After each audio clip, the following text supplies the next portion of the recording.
The sharp, venomous words tore through the warm afternoon air, a brutal contrast to the sizzling scent of barbecue and the easy laughter of moments before. Agent Peter Vance stood there, hand firm, his weapon pointed directly at the most captivating woman he had ever seen.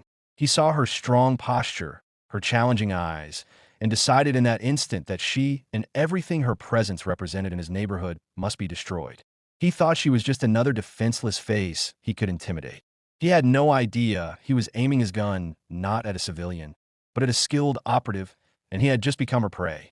He was about to witness her methodically dismantle his world, piece by piece. The late afternoon sun was a warm, golden blanket covering the meticulously kept lawns of Willow Creek Estates. It was a perfect Saturday, promising suburban tranquility, a peace that Eleanor Vance had earned with years of relentless work. The gentle sizzle of meat on the grill, the clinking of ice in glasses, and the carefree laughter of her friends were the sounds of a life she had carefully constructed. The turquoise water of her new pool reflected a clear sky. For the first time in months, since she closed the exhausting case that allowed her to acquire this house, she felt the accumulated tension in her shoulders beginning to ease. She took a slow sip of her chilled rose. That was the problem. Agent Peter Vance's patrol car crept silently down the street with the slow, predatory glide of a stalking shark. He wasn't responding to a call. There was no call. The music from Eleanor's backyard was barely audible from the street, an elegant blend of jazz and soul. But Vance didn't hear music. He heard an invasion. For 12 years, he had patrolled this neighborhood. It was a world of tranquil order he felt a profound obligation to protect. Then she moved in. She was a stain on the pristine canvas of his world. He slammed the car door shut. "Stay here," he growled to his partner, Agent Doug Miller. Miller shifted uncomfortably but didn't reply. He knew that look on Vance, the look he got just before he decided to break someone. Eleanor sensed the change in the atmosphere before she saw him. It was an instinct honed over a decade in the Federal Bureau of Investigation, FBI, the ability to perceive a threat before it materialized. The laughter around her died down. Seeing the uniformed officer stride into her backyard with an air of absolute superiority, hand resting on the butt of his holstered Glock. "Can I help you, officer?" Eleanor asked, her voice calm, professional. Vance's eyes swept over her. "We received a complaint about the noise. It was a lie. I assure you, the volume is quite low. You are on my property without a warrant, officer," she stated. That set him off. The challenge to his authority, the sneer on his face, vanished, replaced by a mask of icy fury. "You've got a smart mouth." He saw her friends watching. He decided to teach her a lesson. "I think I need to see some identification."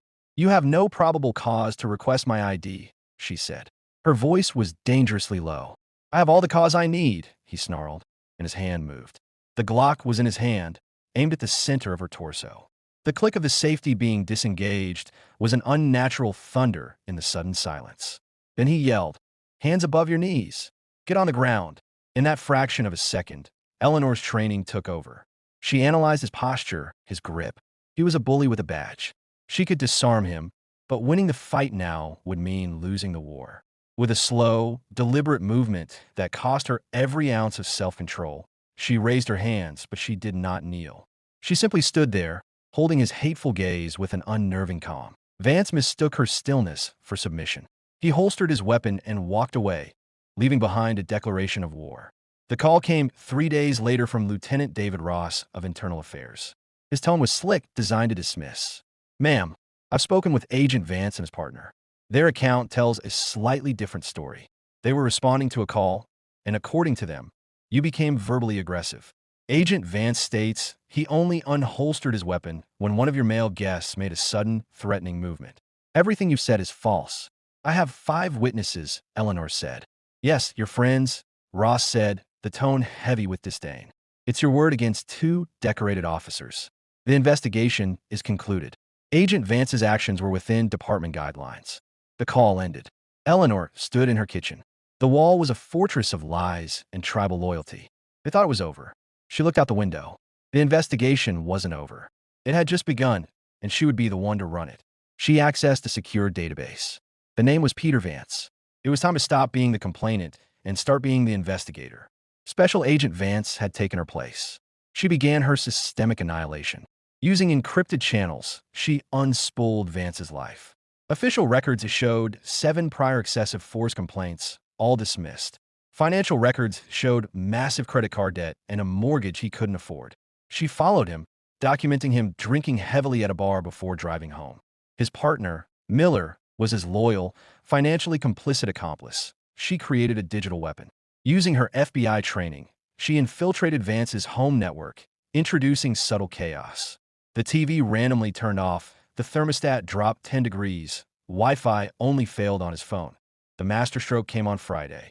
She emailed Vance from an untraceable account. The attachment was a photograph she had taken of him at the bar, laughing with a woman who was not his wife. The body of the email contained only one sentence. "You look comfortable." Vance saw the email. His blood ran cold. Someone had been watching him, documenting his sins. The arrogance was gone, replaced by a tight, contained paranoia. He was no longer the hunter. He was being stalked. A paranoid, terrified animal, as Eleanor well knew, was reckless and dangerous. The inevitable spark came from traffic stop. Vance, driven by rage, pulled over Jamal Jenkins, a young black college student. Vance saw in him a reflection of Eleanor's defiance. He arrested him for ludicrous charges, slamming him into the patrol car. The entire incident was being filmed by Eleanor from a distance. She had the footage. Now she needed the final hook, a crime so egregious it would be indefensible. She staged a fight in her yard with a colleague, Special Agent Marcus King, baiting Vance to violate her space again. She planted 3 hidden micro-cameras in a birdhouse, a garden gnome, and a sprinkler head. Vance arrived and lost control immediately.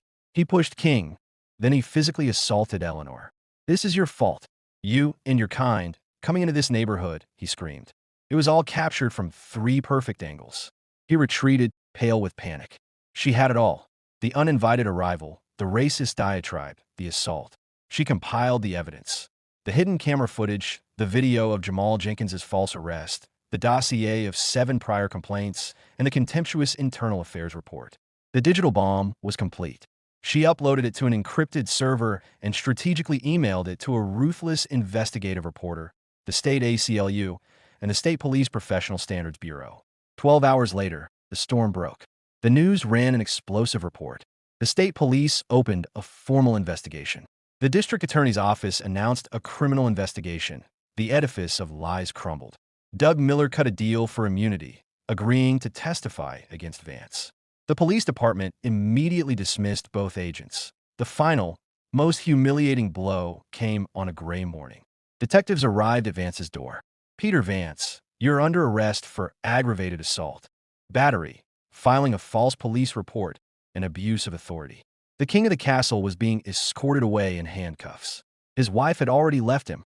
The courtroom was packed. Eleanor was called to the stand. "I'm a special agent with the Federal Bureau of Investigation, the FBI." A gasp swept the room. Vance's head snapped up, his face contorted in disbelief. An FBI agent all this time. He was a fool.